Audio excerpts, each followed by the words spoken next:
Hello everybody, just going to make this quick video about my thoughts of this optic that I actually like quite a bit. This is a Holosun HS512C. Just right off the bat, this is not going to be a full featured review of the 512C. This is just more or less some reasons why I like it. And I also wanted to show off some cool aspects of this thing, which I've honestly never seen any other reviewer or any other publication or even Holosun themselves actually take the time to talk about. But yeah, here's where I like it. So, unlike its little sibling, the 510C, the 512C is just frankly a slightly more expensive but slightly more robust design. They both have a relatively similar form factor, both have absolute co-witness height mounts. They are both relatively light, roughly about the same length and width on both. The biggest difference, obviously, is the 510C has an enclosed emitter design and a non-quick detach mount, whereas the 510C has a quick detach mount and an open emitter design. All right, so why is it a big deal between open emitter versus closed emitter over here? Well, very simple. Open emitter designs are cool and all, but they are not as robust as a closed emitter. And since you don't protect the emitter, by the way, here's the emitter of the 510C. Since it's not protected, shit like this can happen. So your optic's on, but just slightly covering the emitter, as you can see, obviously blocks your reticle. And you know, for example, if any dirt, debris, liquid, mud, whatever were able to work its way in front of that emitter, then your reticle will be blocked. Now, in real life shit, probably not likely to happen. I would say probably the most likely scenario in which you would find yourself in a situation where your emitter will be blocked would be, say, if it was raining or snowing, or heaven forbid you're crawling around in some fucking mud or something like that. You might run into that issue, but otherwise pretty unlikely. All right, so with closed emitter, here's your 512C. The emitter is completely enclosed by the full body of the housing, and yeah, there's the emitter right there, fully enclosed. So absolutely zero chances of any dirt, debris, anything working its way in front of it. So if you're exposed to the elements or anything that could obscure your vision, you don't have to worry about the emitter getting blocked. Obviously, since the housing fully encloses the optic and the electronics within it, I should say, it is a much more robust and durable design, obviously, because you would essentially have to defeat this entire aluminum housing, which, by the way, is 6061 aluminum, according to Holosun. You would have to defeat this entire housing in order to actually damage the optic. So both of these would be perfectly fine for home defense or anything that would see light to moderate usage, at least in my opinion. But this one obviously is a more robust design than this one, just simply due to the mount, which we'll talk about that a little more as well. So here's the mount, QD mount right here. And with this 510C, you also have the ability to change the mount. These 4 screws that are up underneath the mount, you can actually remove it and utilize aftermarket mounts if you want to. Another cool thing about this is the protective hood, which encloses the body of the optic, is removable. So you can remove these 4 screws on either side and completely change out the hood if you ever needed to. But as far as the mount goes, it has a single screw which interfaces with this clamp over here, 2 springs that hold it in place on either side, and you close your lever, locks into place, and there you have it. So one thing about budget optics or cheaper optics that is always a concern is whenever you have essentially a single screw that holds the thing together as far as the mount is concerned. Screws are obviously made out of steel in most cases, or at least you better hope they are. And with most cheaper optics, the bodies are made out of aluminum. And with a lot of cheaper optics, you actually have a steel screw that threads into an aluminum clamp or an aluminum mount. So one thing I've not seen on the internet to date about these things is obviously your housing is made out of aluminum.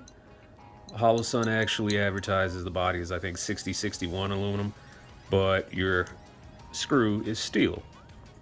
So it's, relatively easy to strip a steel screw or steel hardware out of an aluminum mount, but Holosun actually uses a steel clamp on the mount.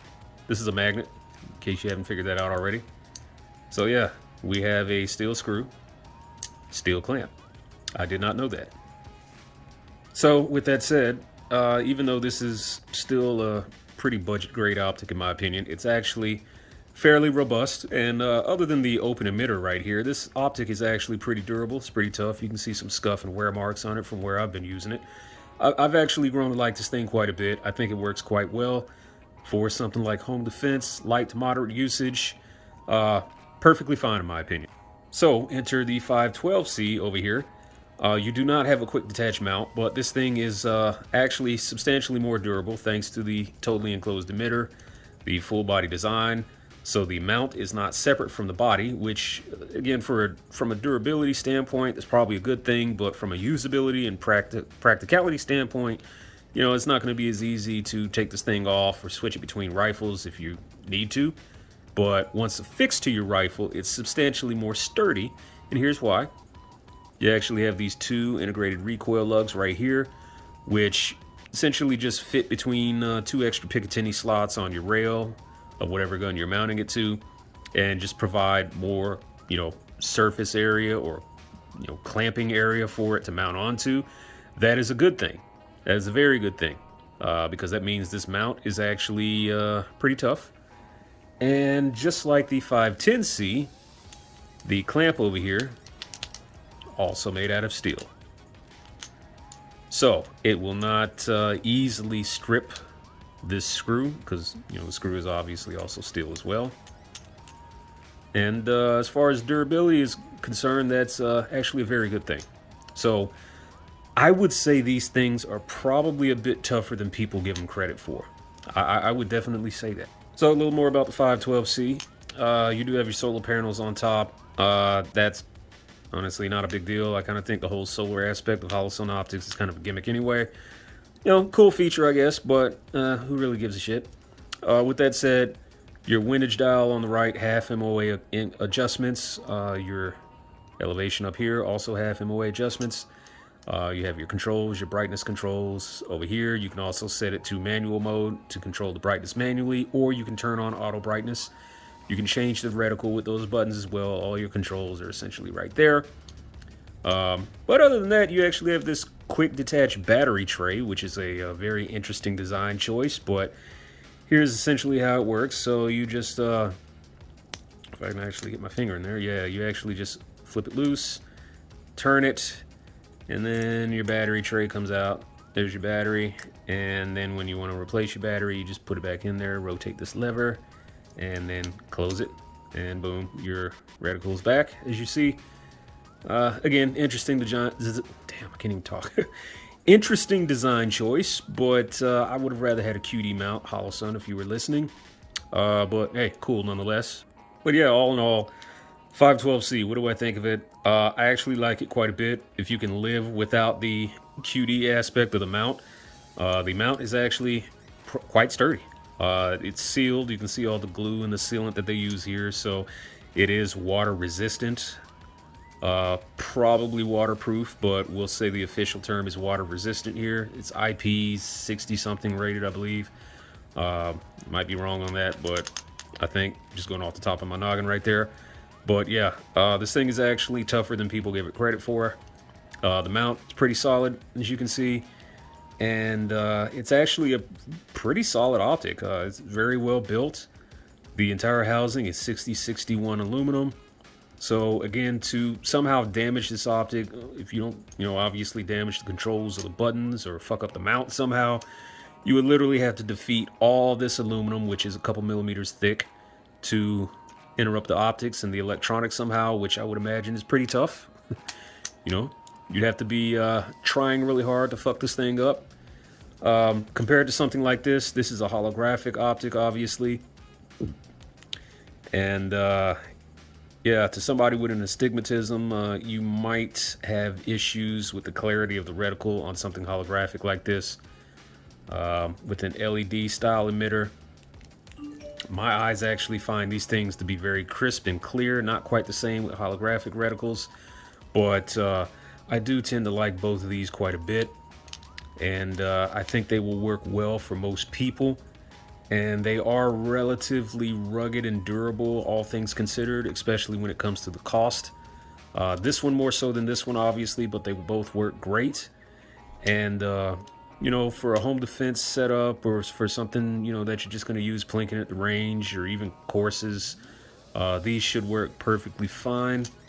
And yeah, with that said, I was definitely very happy and very interested in learning that the little clamps that they use on their mounts are actually made out of steel. That just means these things are probably a little more rugged, a little more durable than people give them credit for, which Holosun in general puts out some pretty good stuff for the money. Uh, I don't know if I would necessarily consider it military grade, but duty grade maybe, you know, good enough for your home defense setup, definitely. And I tend to like this shit quite a bit. With that said, that's all I have for you today. Hope you have a good one.